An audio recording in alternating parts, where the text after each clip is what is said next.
Ray-Ban Meta Gen 2 versus the Insta360 GO 3S. If you mostly want to catch everyday moments without pulling out your phone, the glasses might be all you need. And a real camera is money you didn't have to spend. But if you're filming while you move, on a hat, a chest strap, even underwater, the glasses cap each clip at 3 minutes, and you'll feel that limit fast.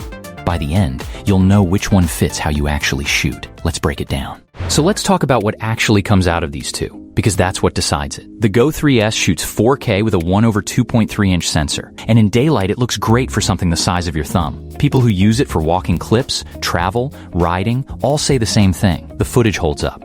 But push it indoors or after dark, and it falls apart. That small sensor just doesn't gather enough light, and buyers bring that up constantly. The Ray-Bans, meanwhile, use a 12-megapixel ultra-wide camera recording up to about 3K, and that eye-level perspective is something no chest mount replicates. There's a review that stuck with me about the Meta glasses. The video comes out surprisingly clear, and the microphone is exceptional. People I call can't tell I'm not holding my phone, but the same complaint about low light shows up here too. Night footage drops off hard, and you need decent light for good results. So on quality, honest answer, they're closer than you'd think, and both want daylight. Where the two really split is how you get the shot in the first place. The glasses are on your face already, so you tap or speak and you're recording. No setup, nothing to mount. That's the whole appeal. The GO 3S goes the other way, weighing about 39 grams and detaching from its action pod so you can magnet it to a hat, a pendant, a helmet, your dog's collar, or stick it somewhere a phone would never fit. One owner used it climbing, clipped like a headlamp. If you care about POV footage, look closely here because the glasses give you one angle, your eye line, and that's it. The Insta360 gives you every angle you can imagine.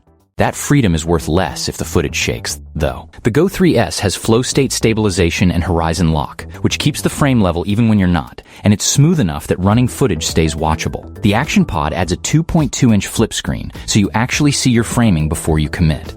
The glasses have no preview at all. You point your head and hope, and clips come out vertical, which is fine for social but limiting for anything else. Worth checking too. Some Gen 2 owners report that advertised modes like higher frame rates or stabilization options never showed up on their setup depending on region and firmware. Check what your app actually gives you before you buy for a specific mode. Battery is where the practical difference bites. Ray-Ban claims up to 8 hours with moderate use, and that's real for music, calls, and the odd clip.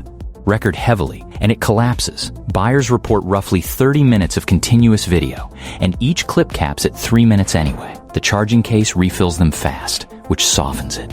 The GO 3S is rated 38 minutes for the camera alone and 140 minutes with the action pod, though that test was 1080p with the screen off, so treat it as a ceiling. Heat matters too. Testing found the standalone camera shutting down around 21 minutes of 4K. And the storage is baked in. 128 gigs with no card slot and no swappable battery. If either dies, that's the camera. Audio is the one place the Ray-Bans aren't just competing, they're playing a different game.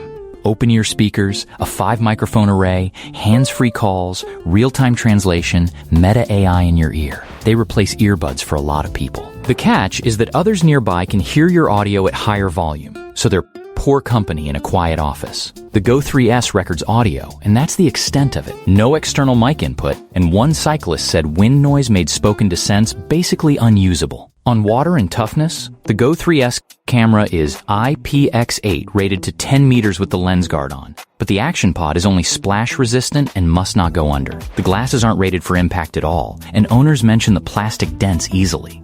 Treat them like eyewear, not gear. Setup splits the same way. The Ray-Bans require a compatible phone and the Meta app, and some owners hit charging or reconnection headaches. Insta360's app is polished with AI auto-editing, though one buyer resented needing it at all and just pulls files to a computer instead. As for wearing them, the Wayfarer look means nobody clocks them as tech, and you can add prescription lenses, but you will get asked if you're recording. The Insta360 is obviously a camera, which is sometimes an advantage. The Ray-Bans cost more, and that money buys the audio system, the AI, the translation, and glasses you'd wear anyway. The GO 3S is cheaper and spends everything on the camera: stabilization, mounting, waterproofing, and a proper screen. Here's the call. For most people watching this, I'd take the Insta360 GO 3S because it puts every dollar into actually filming. The mounting freedom, the stabilization, the screen that shows you your framing, and it costs less than the glasses. If your thing is grabbing quick moments through the day while you're already wearing sunglasses and you want calls and music out of the same device, the Ray-Bans earn it. But if you're filming anything active, on a helmet, in the water, under a hat, they fall apart on you. And I wouldn't spend more for that. And if you shoot mostly after dark, neither one is going to save you. And you, which one would you pick? Let me know in the comments. I'll drop both in the description.